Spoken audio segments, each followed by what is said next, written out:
सुबह के करीबन 8 बजे होंगे। सूरज के दर्शन किए, थोड़े से कदम और आगे बढ़ाए, आपको मैं दिखा देता हूँ नज़ारे जहाँ पे हम रुके थे। राइट साइड में आप बालकनी देख सकते हैं छोटी सी, और फिर उसके बाद ये देखिए रिजॉर्ट जहाँ पे हम रुके थे। और इस रिजॉर्ट के बाद हमने अपनी स्कूटी पकड़ी और आगे की जर्नी चालू करी।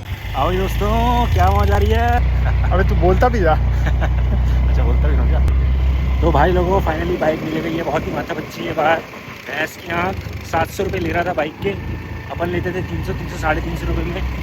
लेकिन अब क्या करें भाई, यहाँ पे ऐसा सुनने में है कि तोड़ा ताड़ी कर दी है, कुछ रिजॉर्ट हटा दिए गवर्नमेंट ने because of some issues. A few moments later. तो मैं क्या भाई गलत बोल रहा हूँ? नहीं भाई, गलत नहीं बोल रहा। भाई क्या बोलता है, गाड़ी वॉबल हो रही है। भाई नई की नई गाड़ी है, 50 बारी बोल चुका है इसका ओनर।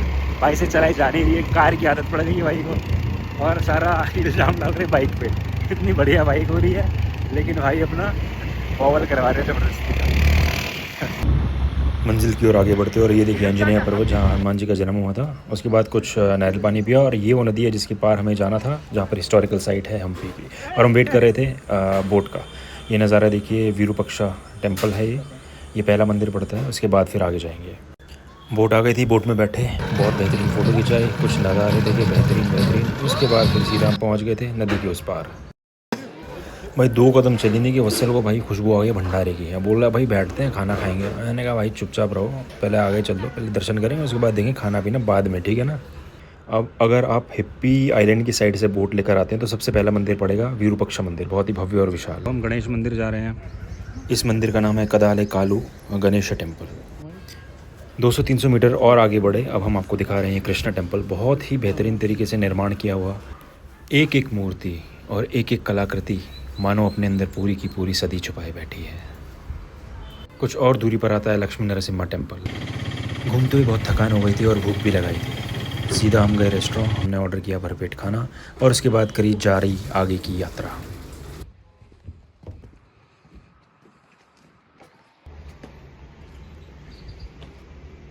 और अब हम चलते हुए पहुंच गए थे उस जगह पर जहां पर विजयनगर एम्पायर के राजा डांस परफॉर्मेंसेस, मिलिट्री परेड्स और फेस्टिवल्स देखा करते थे।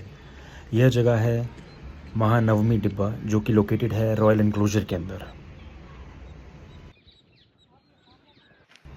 और उसी रॉयल एनक्लोजर में थोड़ा सा लेफ्ट साइड में जाएंगे तो हमें स्टेप्ड टैंक दिखेगा, जिसे पुष्करनी भी कहते थे। यहाँ पर बेसिकली रिलीजियस रिचुअल्स होते थे, और ये सेंट्रल पूल हुआ करता था विजयनगर एम्पायर का। और हज़ारा राम टेम्पल से कुछ ही मिनटों की दूरी पर पैदल चलते हुए हम पहुँचे 15th सेंचुरी के इंडो इस्लामिक आर्किटेक्चर में। यहाँ पर हमें देखने को मिलता है लोटस महल, और कुछ ही दूर आगे लेफ़्ट साइड में पड़ता है एलिफेंट स्टेबल्स और जनाना एनक्लोजर। थोड़ा सा और आगे की ओर अगर हम रुक करते हैं तो हमें पार्श्वनाथ जैन टेम्पल भी देखने को मिलता है।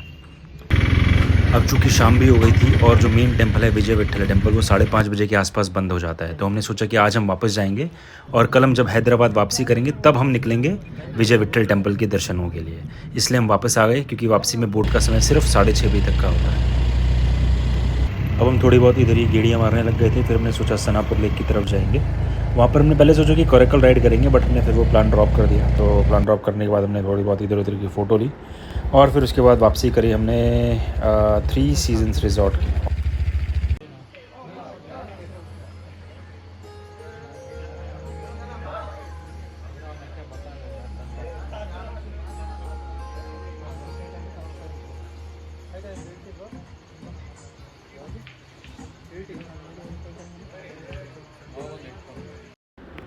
और अब हम्पी को अलविदा कहने का समय आ गया था। दोनों भाइयों ने नाश्ता किया बेहतरीन, और उसके बाद निकल पड़े हम हैदराबाद के लिए। बट हैदराबाद जाने से पहले हमें कंप्लीट करनी थी अपनी विजय विट्ठल मंदिर की यात्रा। तो हमने रुख किया उस ओर।